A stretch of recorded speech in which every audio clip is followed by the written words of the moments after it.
Welcome back to another episode of Thought OPPS. I am one of your hosts. My name is Steel Biz. You're going to see my name all over in lights on the camera on the top of where I'm sitting right now. We have my co-host over there. I don't know what he's laughing at. What is you? You been drinking? No, he's still talking shit. He said about in lights. You mean like? Yeah, it's gonna be bright. Okay. But go ahead. Hi. Hello, everyone. I am EJ Briz. You will see. I always say my name won't be up top, but then he put it at the bottom, so you'll see my name somewhere. No, I normally been putting the name up top now. So yeah, you see my name right here. And right now, today we do have a special guest with us. This is the youngest guest that we've had. You're gonna see his name up top. We have the same last name because this is actually my nephew. His name is. Go ahead. My name is Selassie. Right there. I am a fashion designer. I am the owner of Punk Boys Brand. You can catch me on Instagram at Punk Boys Brand. And yeah, check me out. And you have another Instagram too, yo. Oh yeah. And my personal Instagram is my name Selassie with a period in the middle of the I, in the middle of the S and the IE. And who was Selassie? Selassie is the king of Ethiopia. Well, he was the king of Ethiopia at a point in time. Did you give a test and stuff on here? Like, I like when people know what their name is. You know, I tell people pick up a book, and they like worship him in Jamaica too, Selassie, which is Selassie. Selassie, which is crazy. It's like the king of Ethiopia. Well, everybody should be like you and pick up a book. But the thing about Ethiopia is like a lot of them don't claim to be black too. Just like Egyptians, a lot of them don't claim to be black. True that. Okay, so that's a story for another day. But my week this week was pretty cool. Like I had a cool week. I did a lot. The lights went out. I mean, yeah, that bad. Yeah, we had a real bad storm. We had a real bad storm. Lights that you slept through. I slept. Yeah, because I was like working out and doing. I slept through that daggone storm. Yeah, people was texting me. I woke up. This dude everybody texted me like, "You okay? You okay?" Yeah, I was trying to be a concerned, concerned like, friend. Why do they care? But my week was good. Yesterday too, we had an event at Club Utopia. It's Euphoria. I knew you, but I was just about to because I knew you. Euphoria. It was a meet. It's a meet because Utopia, Euphoria. They mean kind of. You think about the Utopia drinks. Yeah, well, Utopia is like a perfect place. That's what Utopia means. Pick up a book. But don't get mad at me because you got. Yeah, so we had Tristan Fazekis from BMF and if I can't, and a whole bunch of movies from Tubi. He's been on Amazon. He's on Stars. Mm-hmm. He's everywhere. So he did a scene for The Lick. I got a chance to direct yesterday. The scene from The Lick. It was Tish wrote this scene. Shout out to Tish. She sent it to me. I'm like, oh, this is gonna be dope. Yeah. And I put it down. I kind of put it in the put pen to her pen because I typed it up. Mm-hmm. And he did man. I like when I'm directing people and they're humble. Yeah. And they humble and they make you feel, because it'd be like, when we get done, we take a picture, we're going to talk, we're going to have a conversation. But it was like, this dude, Tristan Fazekis, he was like the coolest ever. Like, it was, and then the funny thing was, I changed a part of the script. Yeah. And he just jumped on it. It was like easy for him. He like recreated, turned into something, I was like, damn, this dude, like, cause some people you change a couple of lines, they what, so you want me to say I can't do that? Yeah, he was a real cool dude. He listened, did what he was supposed to do. He wasn't egotistical or nothing like that. So yeah, real cool dude. Everything. So yeah, you did a real good job directing too, man. Okay, Darius, because Darius came and told me that too. Everybody told me that. Yeah. I'm proud. Why you don't like taking compliments? Cause no, y'all just seem like y'all trying to be funny. No, I'm just playing. No, hey, my question though, for those of the people who don't know, what character did he play in BMF? By chance. Oh, see, don't do that. Oh, my fault. I ain't know. I was just. Hey, I watched the first season. Because he watched the first season. I He's watched. from the I ain't second watched season. Oh, he's from the second season? Yeah. All right. Yeah, I believe he's on the second season. Dang, Yeah. okay. You know what? We're gonna put it up top because I already gave him this big shout out. You ruined it, and Yeah, he played. I didn't mean to ruin the shout out. No, it Yeah, ain't even so- like that. yeah. I bet you if y'all seen him, I'll be able to spot him out. yeah, he was on the flyer. He was on the Yeah, flyer. I seen the second season. And I took yeah. some pictures of him yesterday too. So. Oh. Yeah. So okay, thank you for ruining that part of the show. Man. But yeah. Okay, so this is a portion of the show where we talk about whatever I'm reading, whatever book I'm reading. Because Hold on, time. Why you had to look at me when you said because that? because a big part of the show is about literacy. I agree with you. I mean, you know how to read, but you don't. But he'd rather look on YouTube and things like that. And you know, I have my nephew here, so you know. Did you finish that book? Well, I ain't gonna lie. I did not finish both books, but I am still trying to read The Alchemist and Undefeated Mind, which are still in the process. Yeah. Yeah, I gave him those books to read. I read The Alchemist. Huh? I read The Alchemist. You listen to Alchemist. Man, I'm the one that told you about it. You you listen to Alchemist. You talking about the rapper. But anyway, Producer. So right now I'm reading the Vanishing Half by Britt Bennett. This book right here is kind of like it's because I'm reading this book for fun, so it's fiction. So I don't really look and see what the fiction book is about. But this whole book right here is about colorism. Like this book is about colorism. It's about two twins, and they live in a town where everybody's light skinned, and and they're trying to find themselves. One of them leave and become a white woman. Mm-hmm. They move for out of time together. And then the other one, she leave and she like black dudes, so she get with a black guy. She has a kid that's black, and that's pretty much where I'm at because they're trying to find the other twin right now, and it's a really good book. I mean, and I like authors that write stories where you can understand the story instead of like a lot of alliteration. Do you understand it or comprehend it? Comprehend, which makes me understand. So it's not a lot of alliteration, but I do like alliteration when people write. Do you have pictures in there? No, so you would never read it. But this is what I'm reading right now. We like to bring books that I've read in the past. This is a book that I'm like, because this is like the most uncanny book that I read. So I met a female at the gym. She was like, yo, I said, what's your favorite book? She said, People We May Meet on Vacation. I said, I probably would never read that book. I ordered the book, right? Mm-hmm. And this is the book right here, man. This book was, and I can see why she liked the book. But the book, I didn't enjoy the book that much, but it was a story that I got into the story at certain points, but this book is very, I don't know, it's kind of like a very Netflixy, kind of like Amazon, very Caucasian-y story of love and happiness. Yeah, so it's kind of like one of those books, but it's good parts to the book. And then this is a book I read back in the day, Guns, Germs, and Steel, and this is pretty much a book about how we got here. Guns, Germs, and Steel, which is me, but Guns, Germs, and Steel. Like guns is like the creation of guns. Germs, like diseases that takes us out. And I'm sorry to interrupt, but can I hold that when you're done with it? Because I ain't gonna lie, I know I haven't read the other two, but I'm definitely. Okay, so you're gonna have my whole book collection, but I'm just gonna take your whole collection at this point. Yeah, this is a good book. Guns, Germs, and Steel. Yeah, that's an interesting name. Yeah, because it's everything that causes. And I bought the 20th anniversary edition, and I read this book. This book took me there's pictures. Yeah, I seen that one back picture. There's a picture, but this book took me a long time to read, but it was very well worth it, and it was just around the world and different things that we deal with in humanity and the fate of our human society and how we got here and the evil, corrupt things behind it. Okay, but I have a question about the books. Okay, What? So when are you gonna read Black Cake?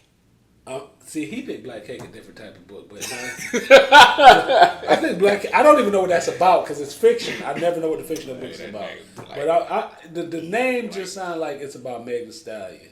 But I don't think that was about. I put it up on my social media and people tell me it's not that good. I said you asked what book should you read next. I said read Black Cake. Yeah, and look, I'm your co-host. Yeah, what? You're not my dad. I'm not my dad. Nor do you read. So okay, yeah. So those are the books that I have invested in. Comments. Black Cake. Yeah, so make a comment. Do y'all want me to read Black Cake, yay or nay?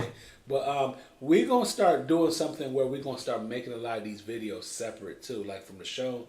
So we've been taking like little portions of the show and just Did you discuss that with me? we already talked about. We've been doing that. You ain't said area ports, or you just said certain parts. No, we've been doing it. We talk after this. But we already been doing it. Okay. I just want to make a fake argument. Okay, so we do have Selassie here, Selassie Glave. We're trying to dig into what you actually do, trying to get to know you a little better. We want you to promote yourself on the show. We want you to talk about what it is you do. We know you have a brand, so we want to make sure that is something that you are able to put out to the world. So what is it exactly that you, I know you talk about it briefly, but what is it that you do? So basically what I do is I design clothes and I have a clothing brand. So like, I don't mean like I go in Photoshop and I just sketch stuff. Like I actually be in my basement, like I get fabric, I cut it, and I pin it together and sew it, and I'm able to make pants and stuff like that. Like for example, the pants I actually have on right now I made from scratch. Oh yeah, I can stand up. Show. Oh. Don't break nothing. Yeah, I ain't gonna break nothing. But if y'all seen my Instagram, then wait, let me move the water bottle. If y'all seen my Instagram, then y'all probably seen these pants. I actually made these from scratch. Okay. Yeah, so and I've been doing like some work like that, and basically I'm trying to get to a point now where I can start expanding with my team and expanding with what I'm trying to do based on my just expand on what I'm doing with my designs and stuff. Okay, because like I have a clothing brand as well, but I'm more the Photoshop type because I don't have the patience and the skill to sew and all that. Even though I do know how to sew, I learned how to sew in high school too. Took home ec. Yeah. That's where all the girls was at. Just to give y'all. Nah, I ain't gonna fake. I ain't gonna lie. Like I have done stuff on Photoshop, but like a lot of the stuff I've done, like I try to sew. Like this jacket, I actually designed on Photoshop and sent it to a manufacturer. Like on the back, it got like the. Oh, okay. Yeah.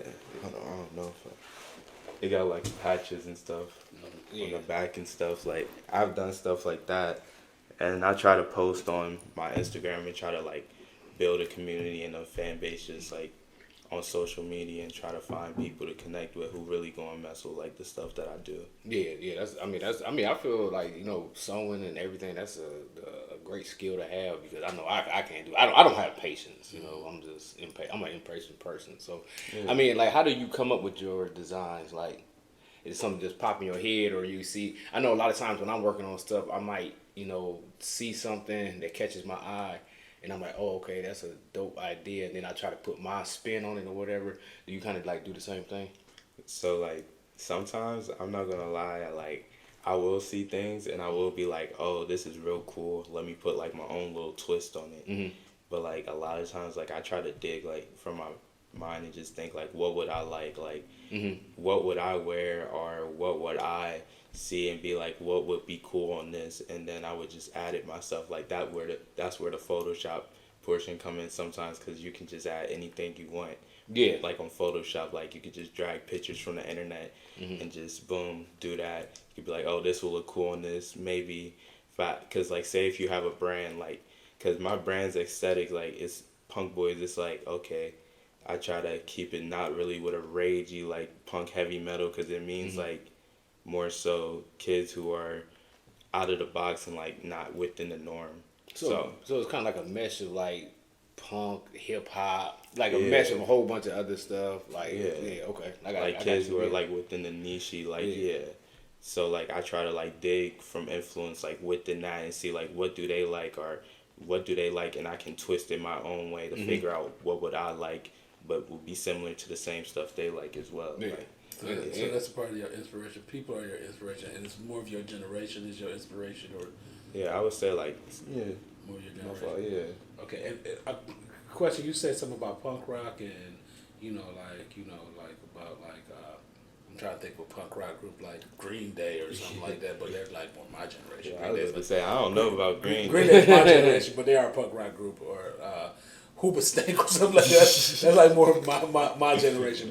But do you like have any connection with like hip hop? Like I mean, you are part African American, part Jamaican. Do you identify with like hip hop as far as your brands and what you're like, what you put out? Yeah, I feel like I definitely try to identify and go like more so what I see a rapper will wear too, because I see like those are the main marketing targets for like what people try to put their brands towards. And like I ain't gonna lie, it's more so like I like rap overall too. Like I listen to rap, so I try to connect with rappers who I might listen to. Like say if I get a chance, so I would try to make stuff that I would see them wear. Like yeah, sometimes I would try to do things like that, or like things I would see other brands make that would be like, oh, this is real cool. And I see like rappers and stuff being like, oh, they wear stuff similar. So I try to hit them with like I said, like my own twist. And then like yeah. So like yeah, I do try to reach out to that rap crowd. Who's your favorite rapper? My favorite rapper? I'm not gonna lie, I don't know, because I'm gonna be just so real with you. I don't really like a lot of rappers, but I listen to a lot of rap. Like I listen to like V's, Babyface Ray, like Lucky, Playboy Cardi. But like I wouldn't necessarily call them my favorite rappers, but like I don't know. But I would say, not even just saying because that I'm related to him, but Carlos Slim and Brody Taj. Carlos Slim's actually my brother, and Brody Taj is my cousin. They're both rappers. Okay. Okay, I know them, right? Yeah. I'm Yeah. Yeah. I was gonna say yeah. Well, I'm related to two. I'm related to one. Yeah, so how do you go about marketing your pieces and like selling your pieces and getting your pieces out there for like people to purchase and stuff like that? So I'm basically like I'm still trying to figure that out for myself too. Like one strategy I'm trying to like I guess attack is like the whole rapper thing, trying to connect with rappers or like going to different states and like connecting with people. Like I've traveled to New York before to talk to people and show them my brand. Like I'll go out there with pieces and then like I'll make pieces for me, my cousins and my brothers. So we all will be wearing my stuff, so it's like a presentation.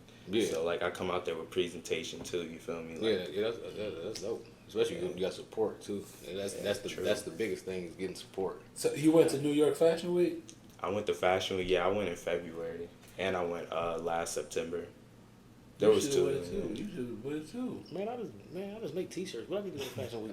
There's one coming up so you in can 2 look at weeks. the plays. I'm joking. I'm Hey, joking. that's a good one. That's a good one. Hey, I got you though. Yes. You should go. What about Chicago? What you mean For fashion? for fashion? Yeah, they got Fashion Week in Chicago. I don't know if they got Fashion Week. I know he go to Chicago a lot, so that's what I'm just. I didn't. You wouldn't try. He like y'all want to wear the poop. Yeah, exactly.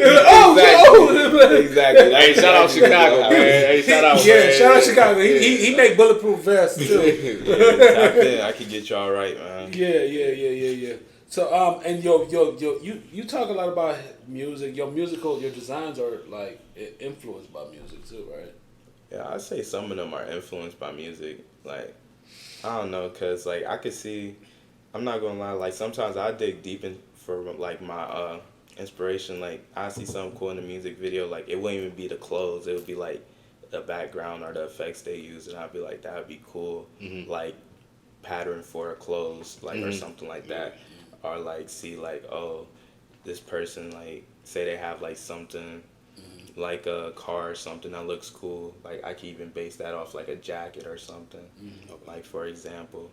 But I try to like dig deep when it comes to it, just necessarily. Okay. So have you had any formal training in this, or is this something you just naturally just picked up and like, hey, I'm gonna start doing this or whatever, or have you went to like, hey, I might take some classes or go to school and try to pick this up, or? My Uncle Terrence had told me I should go to school for it. Yeah, I told him. I've told him. Hey, that look on your face, you like a real uncle too. You had that real uncle face. And my name is not Uncle Terrence, it's Uncle Steelman. My Uncle Steelman told me I need to get to it. Uncle Terrence. Yeah, you had a real uncle look on your face too. Yeah, I told him that because that's all right. So if he wants to actually, for certain types of people to take him serious, formal training is probably his best move. Because why you say that? Because they gonna try to see what kind of background he has. Yeah, I say certain people. You know what I'm saying? Yeah. And it's everybody don't have to even like playing basketball. Some people go to college, some people don't. Yeah. You know what I'm saying? Yeah. They get pulled right out of high school. They even like doing movies and stuff like that. Yeah. There are people that a lot of people went to. You don't understand. A lot of these actors went to like Yale. They went to like schools like what's the school I'm thinking about? Harvard, schools like that, but it's another school I'm thinking about. They're thinking like they UCLA. They took acting to like actually get it. So sometimes education is a foot in the door. You know what I'm saying? Yeah. Like Tandy. Tandy's teaching acting. True. She went to school for acting. She when we go to her plays, it's like, dang, this is like it's like a whole different person out there. It's like a whole different. It's like it makes you respect acting even more. And please explain who that is. Tandy is my niece, and she's an actress, and she does theater, and it's like when you watch her do these plays, it's like a whole different person, and you like it makes you respect the art of theater even more, and it's like, how does she remember all of this? Now, let me ask you a question. Do you think that she would still be like that if she didn't have that training? No, I don't think she would. Okay. I don't think she would, because theater is different than just than screen. Than screen. Theater is different. Theater is an education, and theater is like you have to learn it, and it's like, and if like most people that do theater, they have to take theatrical training. Okay. To do theater, so it's kind of like, when I watch it, I respect her. You know what I'm saying? Like, I watch this little kid grow up, and I'm her godfather too. Like, I'm watching this little kid. It's like, where I used to be like, be quiet, go eat your food, and now she like actress, like a real life actress. It's so easy, like crazy. So have you ever thought about designing for like television or?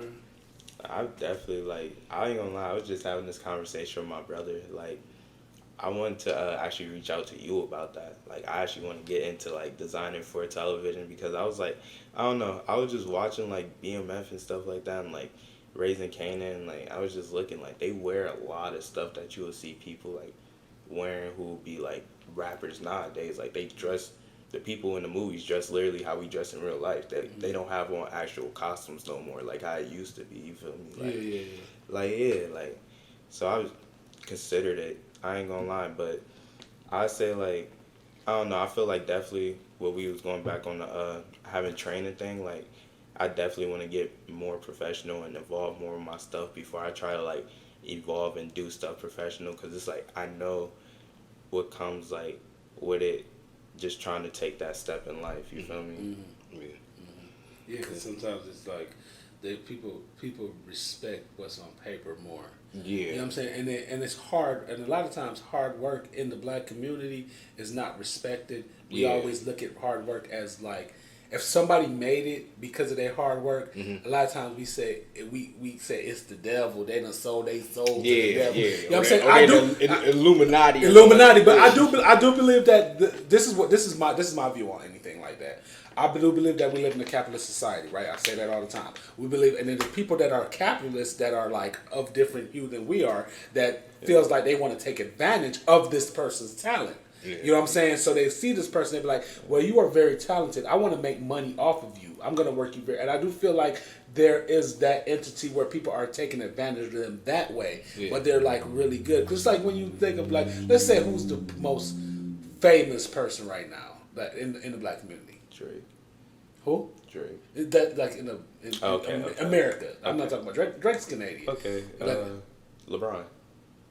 Musician. Oh, musician? Because they always equal it more to music. Probably like J. Cole, Kendrick Lamar. Most famous. Oh, most famous. Okay. Around the world. Beyonce. Beyonce. Okay, Beyonce. That's a good one. Beyonce. Beyonce. He was waiting for me. Okay, I'm thinking about like. That's like you say music. Yeah, because he hates Beyonce, but I'll be looking like Beyonce. I have never been to a Beyonce concert.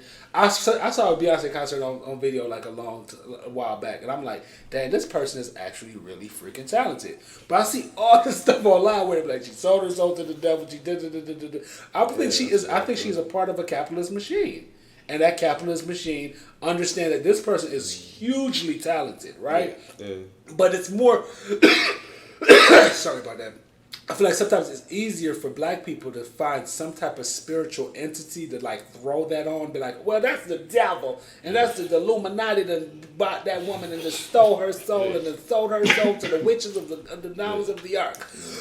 Not saying that. Oh, the Illuminati coming for you. Yeah, but oh my bad.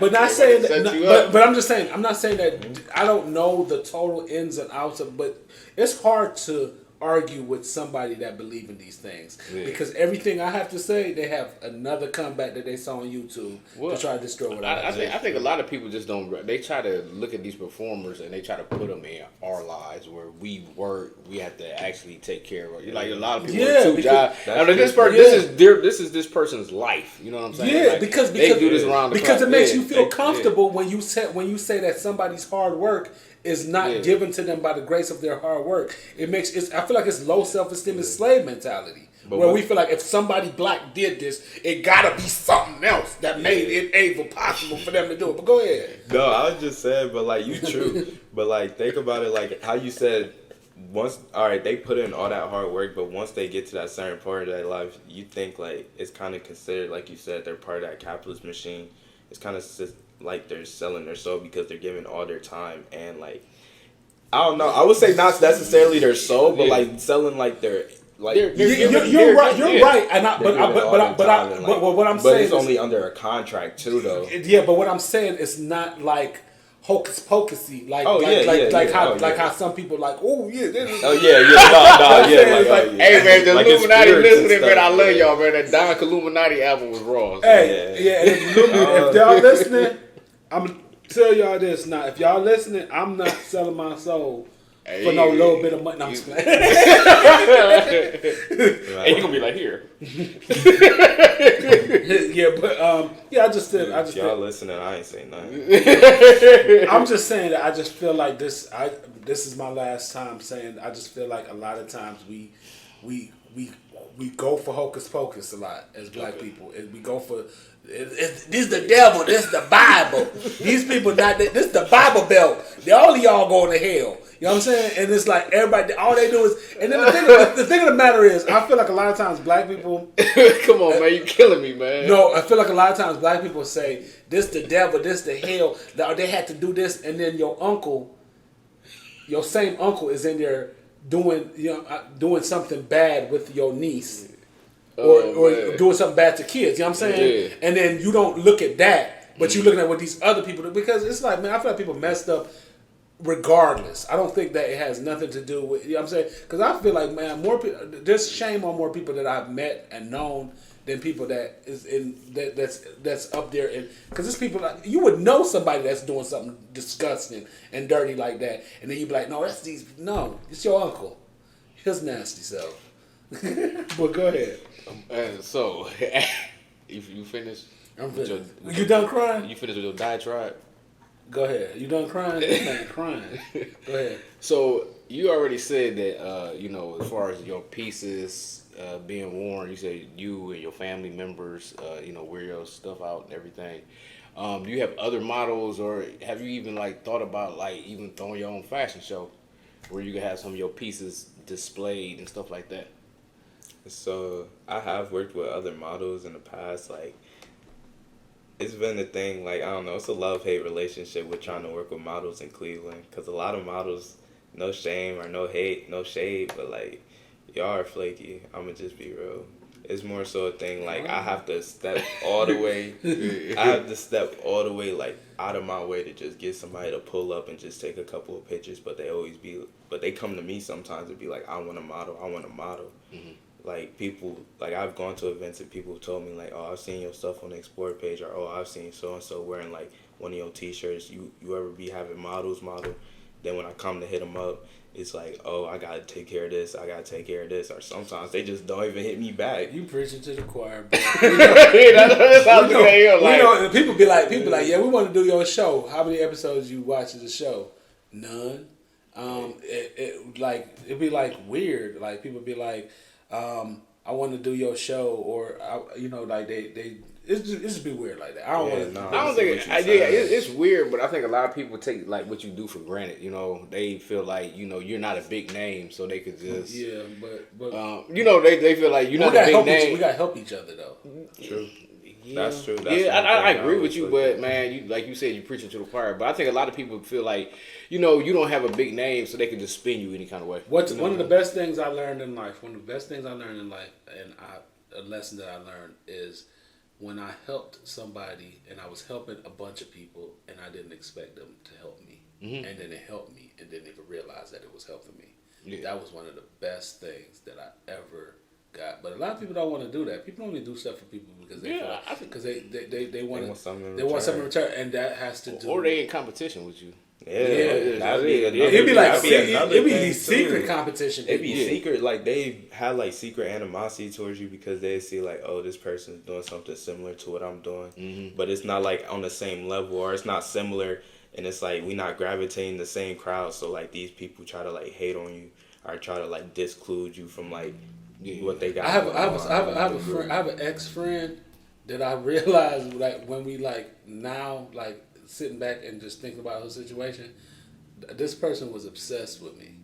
Like obsessed with seeing bad things happen to me, was obsessed with just like trying to be on another level than me, like obsessed with like why people like you, why do people even fool with you, just obsessed with me because their life's so boring. Just obsessed.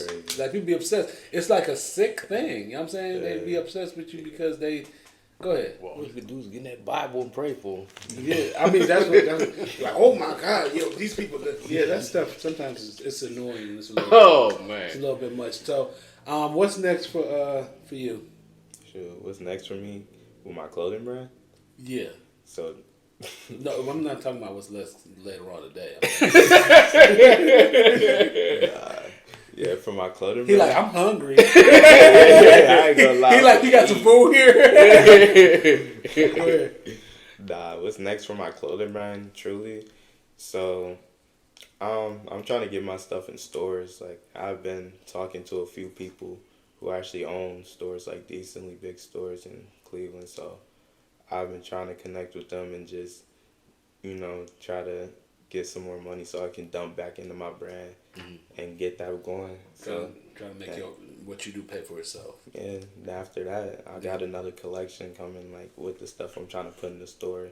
Trying to send some of the pieces that I'm trying to drop in, send them out to New York as well as some people in LA, because I got connected with this one guy who actually manages like artists and stuff and like models, and he told me he'd actually be willing to push my stuff, and he put me in a group chat with a few people, and okay, cool. So yeah, I'm gonna put some of your pieces up top too, and I'm gonna put your information so people gonna know, they're gonna see it, they're gonna try to, if you wanna, we building our brand, and our brand is growing, and we're trying to like make everything grow. Go ahead. You look like you hit it in the right direction too. I mean, you got your support and everything, so that's dope. That's I know. Oh my God. Ooh, when it comes to support, man. Nobody support me. When it comes to some support, man, that's my circle. Yeah, that's the. Ooh, yeah. People watch everything you do though. Yeah, Eric do not think people be supporting. Eric, no, it ain't people. It's the people that are that's supposed to support. It ain't. No one is supposed to. Well, what the people that you with feel? Yeah. Don't say no one. No one has no one owes you anything. Yeah, that's true. The only thing that's supposed to support is when a girl put on a bra. But no one has. But no one has to support you. That's when somebody get mad when that bra don't support. But as far as a person, nah, no one has to support. Oh yeah, I've learned that. That's you feeling. We have an idea, right? We have this idea in our head that's created from society, created from our experience, and created from people that we know. With this idea in here that people are obligated to do things. People aren't obligated. Oh yeah. But you can make a decision too, like how much you're gonna make them a part of your life after that. So, exactly. But because you know me, because that's your moral code. Yeah, right? you know me. And some people don't have yeah. Yeah, I know. Some people don't have a moral code. We'll get you right one day. But so we glad to have you on the show, man. We're about to go into another part of the show. We discussing more stuff, so we're gonna bring you in on this part of the show as well too. And if Sounds good, yeah. and if you're hungry, he don't have no food in the refrigerator. Oh, you ain't got no food? I have food. I have like stuff you don't want. I have stuff sure? like Whole Foods and stuff like that. I mean, I eat like Whole Food snacks. I have like Like wheat crackers or something. stuff like that. We'll be right back.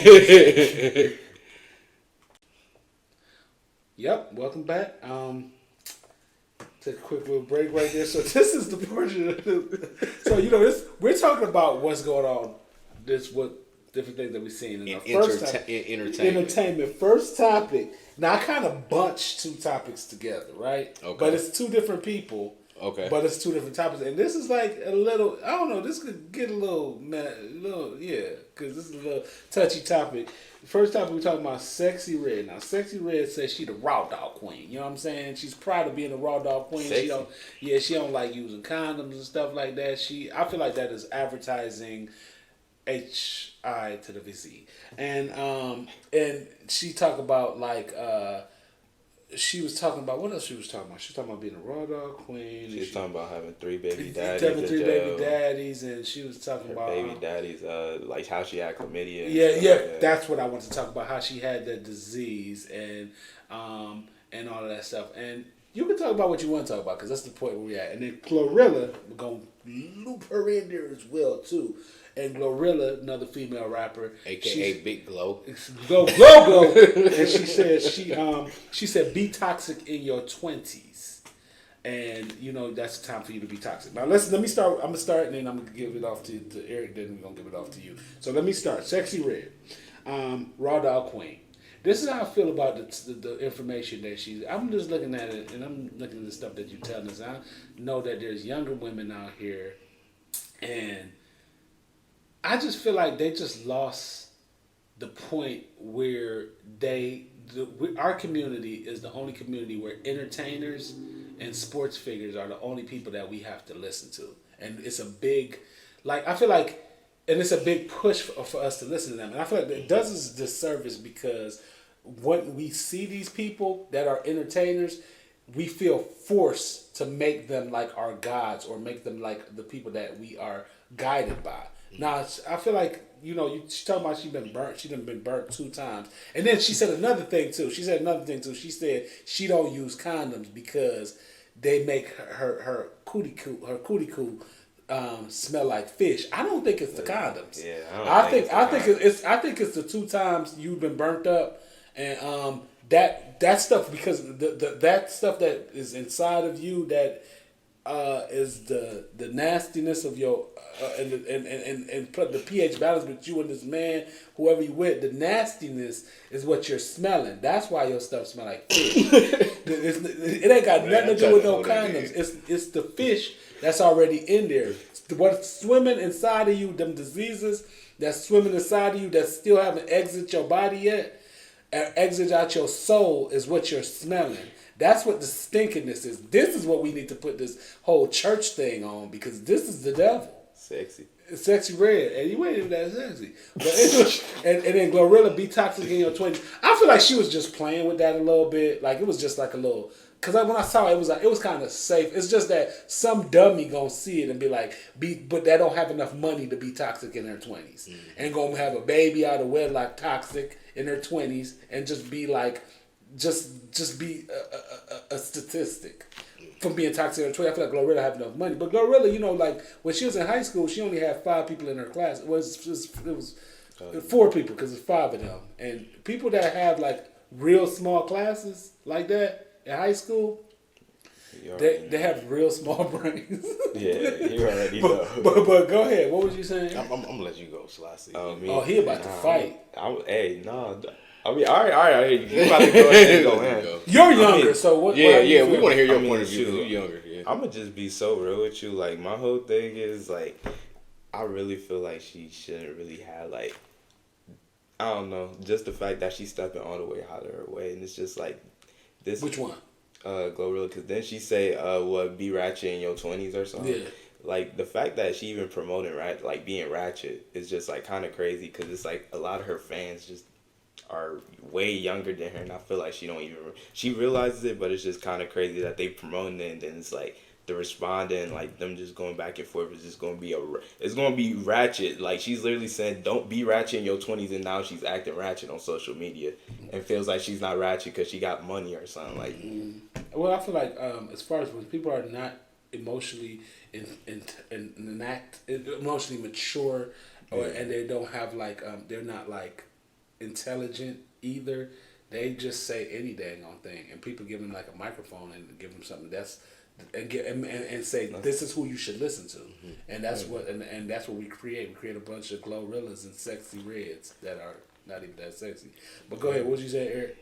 Well, I'm gonna start off by saying I do not agree with the message, and I mean I'm not gonna condemn these women but the message is bad, and the reason why I'm saying this is because like I volunteer in the community, and last time I volunteered it was for a focus group that deals with young people and HIV, and just in the Cleveland area alone, the HIV positive rate is so high amongst young people that it's ridiculous, and I just think that that type of message of being the raw dog queen.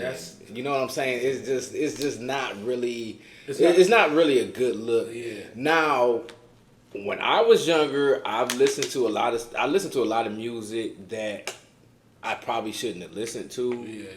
But I just think what's different now is like all these artists have social media. So like back in my day, you really didn't hear from an artist unless you picked up the Source magazine or you picked up XXL or something like that. It's just now where you so engaged with these artists like 24/7.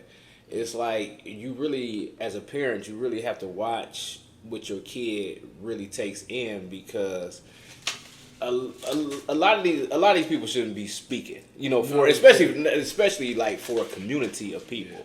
And the thing of the matter is, we're probably gonna get cut up for not agreeing with them because people they believe so much in freedom of speech that they believe they believe in freedom of mess. And I don't think they can say what they want to say, but then again, I can say what I want to say too. Yeah, and I mean, my thing is, you have to look at these people, these entertainers and they have the money to do that. They have the money to get them out of jams. A lot of people they're not entitled or don't have that type of money, or that have that type of status to live that type of lifestyle. That's all I'm saying. I mean, if you want to live that type of lifestyle, I'm all for how people should live their life, do what they do, love who they love, and I'm all for it. But you just have to take heed on who you listen to, what you listen to, and what you're going to do. That's all I'm going to say. I'm just right. Yeah. So we will all agree that stuff is just over my head, and I feel like we're a condom. Like, young folks wear a condom. Y'all need Jesus. Yeah, that's all it is. Y'all need Jesus. Hallelujah. But yeah, all right, they need Jesus, man.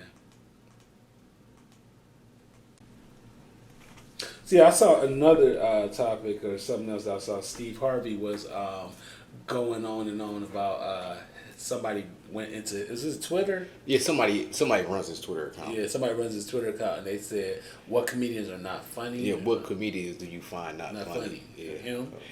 No, I'm joking. I'm joking. Steve is funny when Steve want to be. He's not funny, but he fly.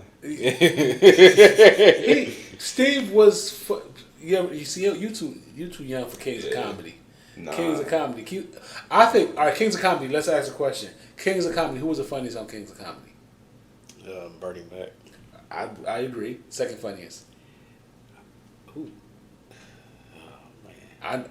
Cedric. Who's the other one? Cedric the Enchanter. Then there was D.L. Hughley. I'm sorry, I'm going to say D. Steve is funnier than DL. A lot of people don't like DL. DL is funny. DL is funny. The reason why I think DL is funny is because, like, when I used to, what was that show he used to host, the comedy show? When he just used to roast people in the audience. Yeah, that used to be roast. Comic View. Yeah. Was that Comic View? I'm like, you know what? I had to watch it again, but I'd just say Bernie Mac was the funniest. Bernie Mac was the funniest. Then you don't know. You're lost. You're like, who are these people? Cap. I know who Bernie Mac is. I know who Bernie He's like, are these people from the Bible? I used to watch Bernie Mac show. I used to watch Bernie Mac show. work at McDonald's. Is that a sample? Like that's Bernie Mac. Oh Jesus! I used to watch Bernie Mac show. Don't let them fool you. Yeah, I'm not that young. I think Bernie Mac is the funniest, and then second, I think Bernie Mac's the funniest. Second was Cedric the Entertainer. Then I think Steve Harvey, and then I think DL. I think they're all funny. It's just crazy because if Martin was on there, would have killed Martin. My favorite comedian of all time, Martin Lawrence, favorite comedian of all time. Funny. Martin is very. You don't think Martin's the best comedian of all time? I don't really have a favorite comedian all the time. He probably gonna say somebody old that he ain't even heard him. I ain't gonna lie, Bernie Mac probably my favorite. Yeah, I think Martin. I mean, I like Richard Pryor. I like all. I think Eddie Murphy funny. I mean, like Norbit is like one of my favorite movies. He's funny, but Yeah, I feel like Eddie Murphy became somebody different. That it was kind of like he became somebody for the kids. Like he became like somebody that made like kid movies and stuff. I feel like he grew, and that's the direction he grew in. You know what I'm saying? I don't feel like he's not funny. I feel like he's Family Johnson Vacation. Yeah, but back to Mr. Harvey though, man. Yeah. Okay, back to Mr. Harvey. Okay, yeah, I just think that Mr. Harvey saying that somebody control my what is that, Twitter? Yeah, I think it's Twitter. And I saw it and I read a little bit and I kept scrolling because it was not that interesting. Well, I think the only reason why it got publicity is because Just Hilarious said something on the Breakfast Club. Yeah, because it was not. Who cares? Yeah. Like, I think it would have went under the radar if she didn't say anything. I got a question. Do you think Just Hilarious is funny? Yeah, I think she's hilarious. And I be seeing people be like, people hate her, and I be like, why? She is she's funny. To me. Yeah, she is. I just I wrote that. You said I wrote that on Facebook. I don't think Tiffany Haddish is funny. No, I don't think she's funny. But I think Just Hilarious is hilarious. I think Issa Rae is funny. Like she's hilarious to me.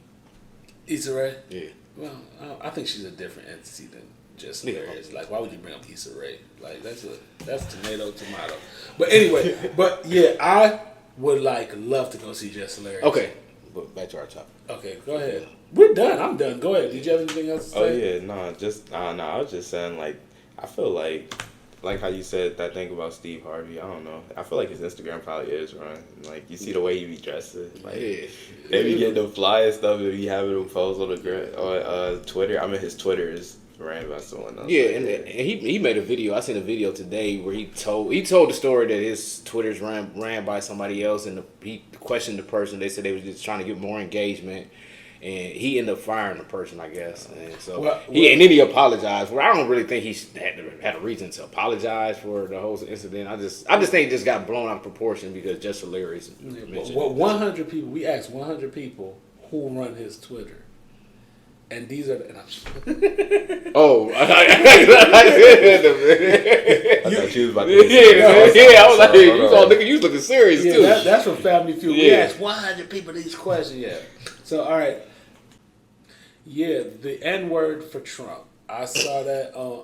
We're not gonna say the word because YouTube like to play games with stuff like that. But the N word for Trump. I saw that. I feel like this is how I feel about stuff like that. You could support whoever you want to support. You could be Trump supporter. You could be Biden supporter. You could be, but it's something different about Trump supporters. They be religious with it.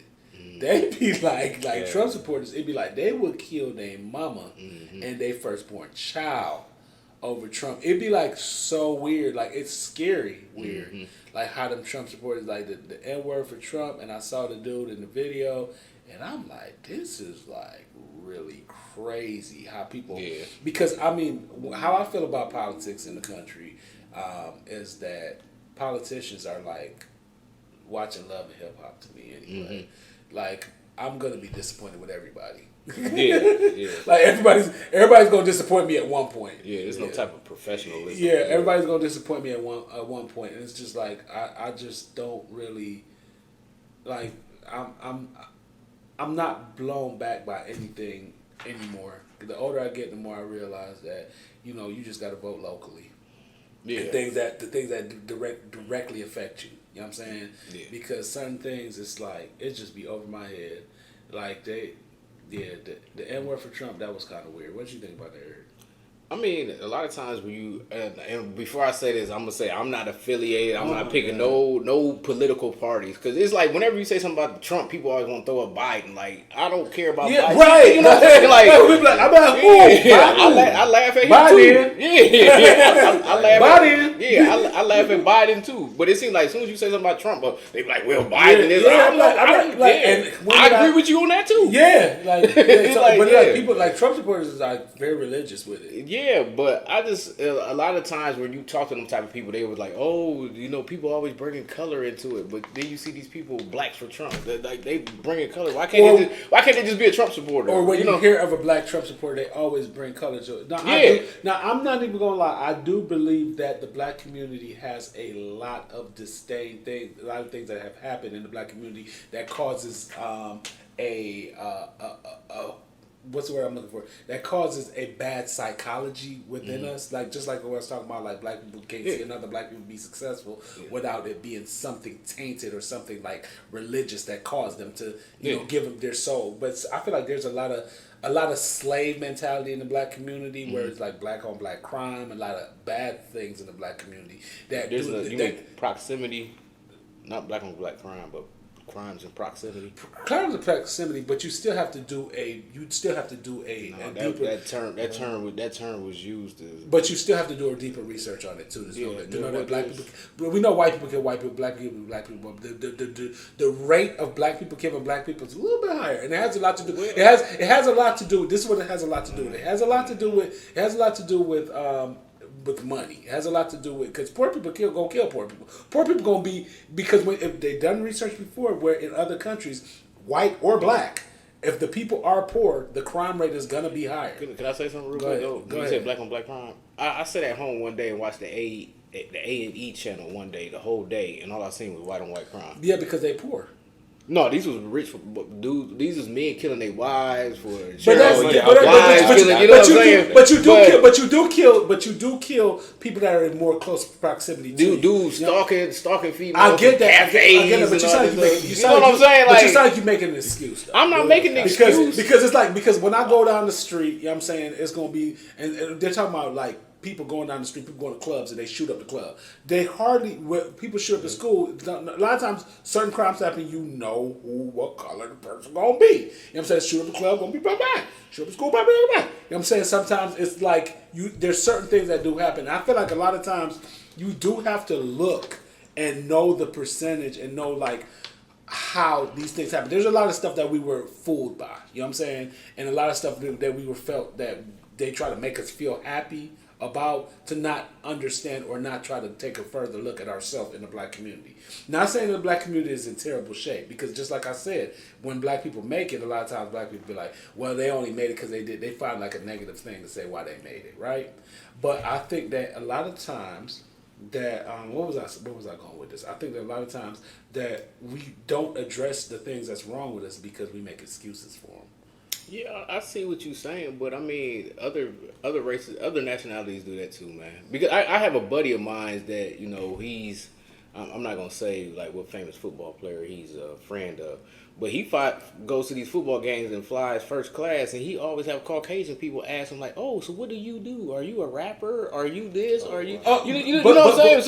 But we're all. So they already have this. You know what I'm saying? So.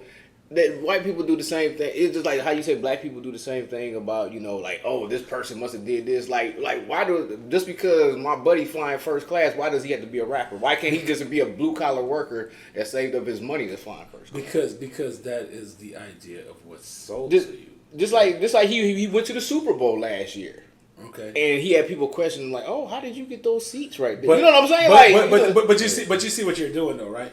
I'm not saying that certain white people aren't ignorant like that.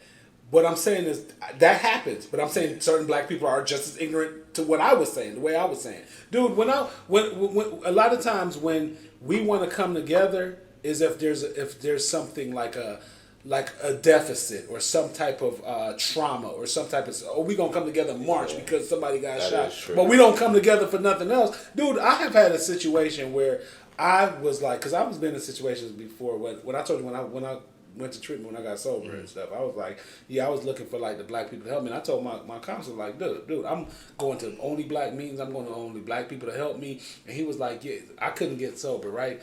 So I was going to these black people. People was charging me money to take them trying to charge me gas money, live around the corner to take me to meetings and stuff like that. But when I said, you know what, let me have these white people help me, because I said I'm not gonna stay sober if I keep trying to do this, and I'm gonna be in my head. So I had these white people try to help me, right? You know what they did? They helped me.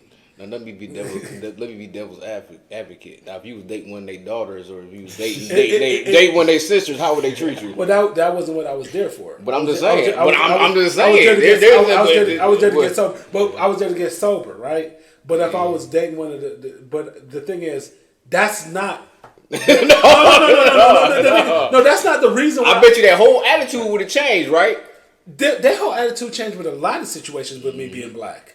But I have to remember what I was there for. Yeah. You know what I'm saying? I wasn't there to be their friends. I was there to be sober, dude. I was there to stop drinking. I feel like you even asking that question kind of take away from my reason for being there and my reason for trying to change by bringing up something like that to make it so minimal. For me, I didn't say it was minimal. Yeah, I didn't say it does kind of make it a little minimal, because you're like, what if you was dating their daughter? Nigga, I'm sober 19 years because these white people helped me. And when I went in there and tried to have the black people help me, they did not. So not one black person helped you. Not one. And I went to them, and I was like, I was adamant about trying to get help. Were these people that was close to you? These were people that was close in the group to me. These were people that I went to meetings with. These were people that I made sure I cut off white people, just so these black people could help me. Because guess what? When I first came to America and I was in class, and I had that principal tell me, you know what, you ain't never gonna be nothing. This white boy gonna be your boss one day, and said all that. That first thing clicked in my mind. I'm 8 years old. It's like, well, white people it's black against white, black people. So it made me go through school because it's black against white, it's black against white, and I always like, white people are not good for you, white people are not good for you, white people are not good for you. Then I was in that situation. I was like, I thought, I'm trying to get sober, but white people are not good for me. You know what I'm saying? Yeah. And then when I got in that situation, the only people that were willing to help me and put themselves aside was a bunch of white people, and I went to black people to help me, and they would. And I'm not saying that we should talk bad about black people. I'm just saying that in that situation, with my experience, they were not willing to help me. Yeah, I understand that, and I'm not trying to minimize your experience, but with my experience, but see, when I can talk about my experience, I've had white people help me, and I've had black people help me. I have friends that, matter of fact, my friend that I just interviewed, they got a landscaping company. I could ask him for anything.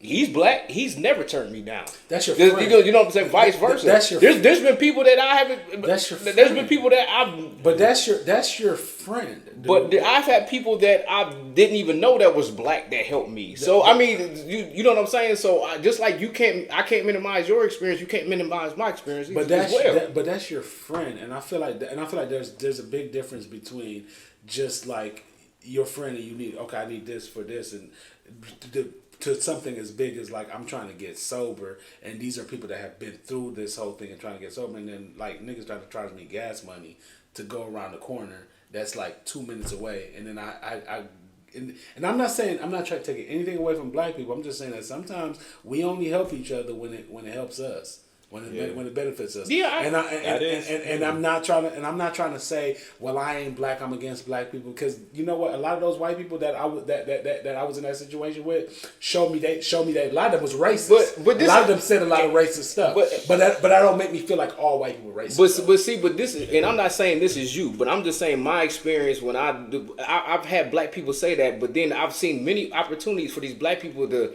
volunteer in the community, and they do nothing in the community. So if you're not doing nothing to better your community, how can you talk about what black people are doing?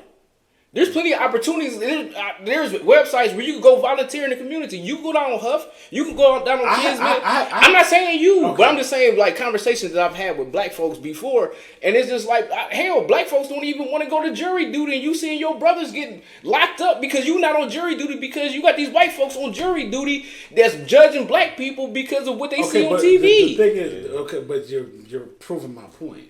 So, but what you're saying? But no. But What I'm saying, but a lot of what I'm saying, I'm not saying you, but what I'm saying, a lot of black people say. Thank you for proving my point. But what I'm saying, a lot of that there's a lot of stuff we need to address in the black community. Yeah, there's so thank you for proving my point. All you did was prove my point. But my thing is, you can't prove my point, right? You can. But the thing about it is, we all know there's a problem. What you doing about it? If you ain't doing nothing about it, then what? Okay, how's it gonna get better? But sometimes you just this is the thing too. Sometimes, but it's like, can you always do something about it? Right, and this is the thing too. And this is the thing too. As long as you're making sure that you're a better person and you're black, and you're making sure that you look out for somebody else, and you're making sure that you do things for other people, you're making sure that you volunteer all the time, making sure sometimes all you gotta do is do what you do. And not sit up and be like, well, black people complain about. Yeah, you gonna complain about. And I wasn't complaining about my situation. I was just explaining. I was just telling you what happened. Yeah. You know what I'm saying? I was just telling you what happened. But I think that sometimes you just have to just be the best you that you can be, and that's all that is asked of you, Mr. Black for Trump. I ain't no black with Trump. This is So we're about to stop this topic because you know what? I'm about to cut off. You got anything to say on this? You got anything to say? Nah, I was just I ain't gonna lie. I was letting y'all go at it. My last take on that, I say like you definitely is right. Like on the point where a lot of times you will see that black people definitely do stuff and reach out and give a helping hand if they see it's something beneficial. But it's more so that greedy factor that I feel like everyone has, and that could be white people who do the same thing too. So I feel like everyone low-key has that greediness to them where it's like, I'm not really going to do this as long as it's beneficial to me, or if I have a lot to give, then I'm not going to really be willing to lose because it's like, I'm not really losing much. And I'm not saying and that some black people could possibly look at some things like a loss that you can look at just like little, like him having to take you around the corner, that's only 2 minutes. He looking like, dang, I got to get up out of my crib, do this, that, and the third. I'm going to ask him for some gas money. He looking at that as a loss of his time. But at the same time, though, that's like something I feel like a lot of people will do who don't have a lot to give. And I'm not saying every black person is like that, because I've had black people help me too. I've had black people help me. Yeah, definitely. But I just feel like sometimes we make excuses and be like, we so perfect and it's all about white people do this and what. I've been in a situation. I'm just explaining that this is a situation where it's like I expected some black people to help me and they didn't help me, and I went to some white people and they helped me, and 19 years later, here I am. Yeah, so I had the same result too. I'm glad they helped you. Yeah. But I've been in this situation where I went to some black people to help me, and they helped me. Okay, what situation is that? I don't even think that situation exists. But anyway, we about to move on to the next topic because this man about to make me pissed. Yeah, my nephew just had to break up a fight real quick. I was about to jump him, man. I was gonna let my uncle get beat on camera. I wasn't finna slide, man. I was about to run. He called me a sellout and everything. But hold on, y'all Jamaican, so y'all gonna run fast. Yeah, he half Jamaican, so he half crazy. Yeah, but y'all gonna run. I can't outrun y'all either. Look, dude, I'm big. I'm one of the big Jamaicans. I mean, y'all be getting it. So this the portion we're about to talk about the weekly topic. Yeah, rest in peace, Bob Barker. Rest in peace, Bob Barker. Yeah. Yeah, we forgot to put that in. We forgot to put that in because we got into an argument how he tried to call me a sellout and everything. But anyway, man, wasn't nobody arguing with you, man. Yeah. Oh yeah. What? Just because you have a disagreement, that don't make it an argument. Dude, that whole pause that y'all just saw the video was an hour because we was arguing. We was about to fight. No, go ahead. Okay, so this is the part where we only got 2 topics left, right? Yeah, we only got 2 topics. So let me see that pen real quick. Hey, I was prepared, y'all, but I just got to mark them off. Why y'all gotta talk about me every time we do this? Okay, so topic number 1. Are we obligated to have a relationship with family? Ooh, a family's here. And then topic number 2, what are the main... We just had this discussion. What are the main issues for black people to fight for, and are there issues to fight for? So you know how we do this. We pick 4 topics, and then we have whichever guest they choose the topic. So we already had 2 guests choose the topics already. But you've seen the show before. Alright. I say we could go. Oh, you got to pick. You got to pick. Yeah. Please pick the second one. What's the second one? Because I don't want to have that. Oh, man, why you ain't clear the ball out, bro? Oh, really? Dude, did you really didn't look at the ball and just throw them in the ball? This your house? This is not my house. This is a studio. Every time we get in an argument, you like this. We do not film from a house. We film from a studio. This is the stew. He just so happened to say we live here because Yeah. they be 24/7 in the studio. We stay in the You studio. want to check this up too? Because you don't trust mine. Okay, we can just. It don't matter. Okay. Let's see what topic you gonna pick. It's gonna be topic number 1. Yeah, that's what I'm saying. Ooh. Every time you don't want to talk about something, that's Yeah, it's every time we're like, I don't want to talk about that. There we go. Ooh. every time you say, man, topic number 1. Are we obligated to have a relationship with family? I don't even want to talk about this either. Okay, yeah, because I feel like who you want me to start? Or who you want to start? You start. Bro. I don't feel like you're obligated to have a relationship with anybody, but with me, I feel like I make more of an attempt to have a relationship with family than more so a friend. Like, cause I'm to the point now where like when people just do stupid stuff, like super stupid stuff, it'd be like a constant behavior. Yeah, cause I'm a constant pattern. Constant pattern. Cause I'm to the point now, and I'm getting too old for like 5 constant patterns and stuff. So You put a number on it. Well, because back in the day, it'd be like, this person do this, and I forgive him. But now it'd be like, man, you got like, because people be like, you done fell, man, you ain't cool with that person. Because I'm telling you, the people that I stopped talking to last year and this year, same energy next year. So I'm not gonna hit me up and talk about Happy New Year. But I just feel like you get to the point where people just keep doing stuff. They be like, will you fill out with that person for that, just for that? No, that was their last straw. Yeah. You know what I'm saying? Yeah. That was that person's last straw. But that's what you just seen. That's you what just what you just seen. You just seen the end of a horrible thing. But I would say like obligated to have a relationship with family. I don't feel like you have an obligated to have a relationship with anybody. This is how I look at the world. I feel like we are starting to realize that this world is made up of people, a lot of people with a lot of different mental health and a lot of different ways that they think and how they deal with life. If somebody is messing with your mental health or how you feel, I feel like you're not obligated to deal with nobody. Sometimes you gotta let people go and then they come back. You know what I'm saying? Or sometimes you just gotta let people go forever.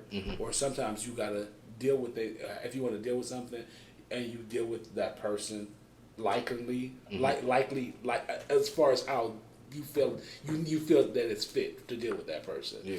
I feel like conversation a lot of times help things, so you can understand where a person is coming from. But I don't think that nobody is obligated for anybody to mess up their energy, their peace. But go ahead. Yeah, for another person, I definitely get where you're coming from with that, because it's like it's just not good for you. Because at the end of the day, like when you die, going to that hole, the only person with you is yourself. So you always got to be looking out for yourself. Right. And truthfully, like you said, like, are you obligated to have a relationship with your family? I mean, like, I feel like you have some obligation to always love your family and always be at their side to a point where if they need something, you always there to take care of them. But you don't have to spend time necessarily always like keeping contact. You can love them somewhat like from a distance, in a way I said. But I said, like you said, like a thing where it's more so you see someone who's bad for your energy, then you gotta really just try to love them from a distance, or like you really just can't take it, then it's something you just got to disconnect yourself from. Because like I said, at the end of the day, if you're not straight, then it's not good. It's just not good for your situation at all. You always got to look out for yourself. That was good. Oh man. Why is that? Because you always long with it. Like, just say what you're gonna say. Oh, Lord. Lord Jesus. Sounding like Color Purple. Man, just say what you got to say. I always got to be dramatic and... That's my MO, man. That's what I do. I always got to be dramatic and color purplish. Black stage color blackish. If you was to ask me this question years ago, I would probably say yeah. But now that, nowadays, mental health is always at the forefront of everything, I would say that... And, people make it a big deal for you to put your mental health first. I would say no. It's just one of those things where you could do so much for people, and I don't know. It's a touchy. You can do so much. It's a large. This question is larger than. It's like because it's like, what have this person done to make you not fool with? And when I say you could do something for people, I'm not saying just like financial, not monetarily. You know what I'm saying? I'm talking about just being there for a person, talking to being a person that person could talk to. Looking out for that person and everything. So when I say doing stuff for people, I don't want people to just think I'm talking just monetarily. And, when it's not reciprocated, it's just like, you can't just keep putting people before you or letting people slide because they're your family. And I don't know, you don't have a kid, do you? Oh, no. He is a kid. Yeah, I'm still young, yeah. I ain't asking his age, what to do. But it's like when you have a child, it's like you look at things differently, especially like I look at my son, he's 8 years old, so he's not the young child that he was before. So he picks up on things. He sees certain things. And then when he start questioning me about stuff about family members and why he's not getting treated the same, now it's like I have a problem because you could do what you want to me and I could deal with it. But then when my child is affected and my child is feeling a certain way about it, then it's like I can't hide it no more. I'm not about to make any excuses. I can't make any excuses because this is what my child see, and I'm not about to make an excuse for a family member because just to make them look good. I'm not gonna lie to my child.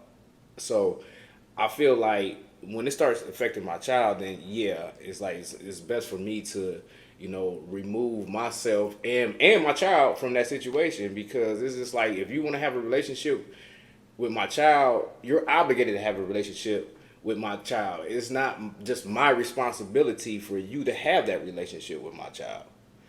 So it's not just on me. So, but I've always, when it comes to family members, I've always, always having to be the bigger person. You sound all over the place. Yeah, because you don't want to say specifics. And that was a very over the place. But it's like you said, it's just such a broad. It's just such a broad topic. It's just such a broad topic, and it's just like, man, I lost my train of thought. You lost your train of thought when you were discussing what you were saying. But go ahead. But it's just like your thought was not. Oh yeah. But it's just like I'm tired of being a bigger person. So now it's just like, be it family. I'm treating family just like I treat people on the street. Like you make a decision, you got to stand on that. Sometimes you can't come back. Sometimes you can't apologize and come back. Sometimes you just gonna have to stand on that decision. And that's the decision you made. You picked the side. But that is a personal thing that you just said. That's a personal thing because it depends on how much your family have hurt you. Mm-hmm. You know what I'm saying? And I feel like sometimes I'm like, F this person. I ain't never dealing with them again. You know what I'm saying? Just like even when we had a situation where I wrote a book where people just like out of nowhere thought it was about the family, and it was like, but people thought I was right about people in the family, and I said like, man, I ain't dealing with none of these people no more. I can't, but that never happened. You know what I'm saying? Because sometimes in that situation, you feel a certain way in that situation, and then you guys start thinking about it, like, I'm the one that wrote the book. People's feelings are hurt behind this, and I have to take my ownership and take my part to what I did. And then I have to think about, like, is it worth it? It ain't like we shot each other or we, like, had a fight or we, you know what I'm saying? We did fight with some of them, like, had words. But you have to think about, like, how bad, how bad is the situation? Yeah, and I agree with you. And I'm just speaking from just what's been done to me, but when it affects my child, it's a different spectrum when it started affecting my kids. This is how I feel about family. Family do messed up stuff, and just give me time. Mm-hmm. You know what I'm saying? I'll probably be like, I ain't never gonna talk to you again, but I'm probably gonna talk to you again. Just give me time. Yeah. Time is all I need. I just need time because time kind of fix a lot of stuff. But time kind of also ruin a lot of stuff too. Yeah. Because you have, especially when you're dealing with a lot of stubborn people. I was just saying I was just about to just say sometimes you don't know how the person really is, but I feel like sometimes time is also the best thing because sometimes people be like, still holding on to stuff. You know, if the person's stubborn, they gonna hold on to the grudge, and if you try to come back too early, they gonna be like, no, you just recently did this. Then you come back too late, they be like, no, that was so long ago. Why you ain't say sorry earlier? Yeah, like you know, like I had a conversation with somebody the other day, and it was kind of like I had a conversation with them, and if I had the conversation with them like right when I felt how I felt, it would have went went south. It went left. But I sat and I thought about it and I had a conversation. Man, it went beautiful.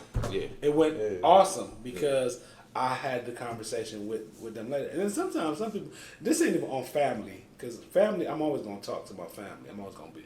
But some people, it's like, man, I'm not even going like time. Time just give me time not to talk to you no more.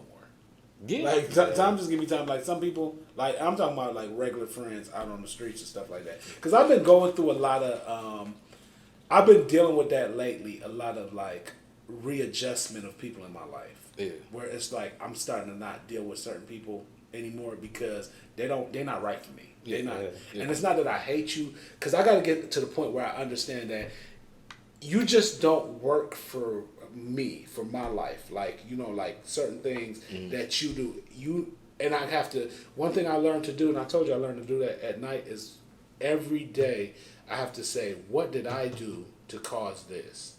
How did I participate in this situation to make this situation go? And if I see, and I'll be like, I did nothing, then I have to rest and be happy on what decision I've made. Yeah. Because I have had like people around my life, and I feel like, oh, I have to have this person around because they've been around so long. Yeah.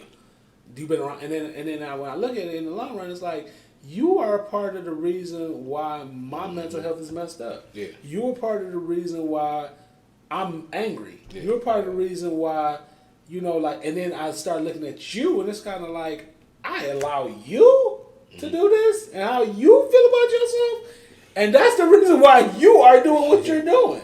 You know what I'm saying? That's the reason why you are so, like, you are trying to make it seem like you are caring so much about these certain things, or making it like trying to like say these certain things about you are so perfect because that makes you happy. You know what I'm saying? And you're trying to say all these things about me are imperfect because that once again makes you happy. And then you're trying to justify on why you could treat this person in that way because you be like, well, I feel like I'm not doing anything wrong. Yeah. It'd be like, I've known this person, and then you yourself feel like I've known this person forever, so I should keep this person around. You know what I'm saying? Because length of time knowing somebody don't really, you know what I'm saying? I'm steering away from the family thing. Length of time knowing somebody don't really mean nothing. Yeah. You know? And like I think about this all the time, and I've told people this, and this is gonna sound morbid. And it's like, when I die, I don't want a funeral. Because I don't want the fake, oh, I should have spent more time with him while he was alive, and then I'm alive, you don't talk to me. You don't fool with me. So it's like, you could keep all that fakeness or whatever. I want a funeral. It's like, I want a funeral. Like, man, when I die, just cremate me and just put me in the ground. Do me a favor.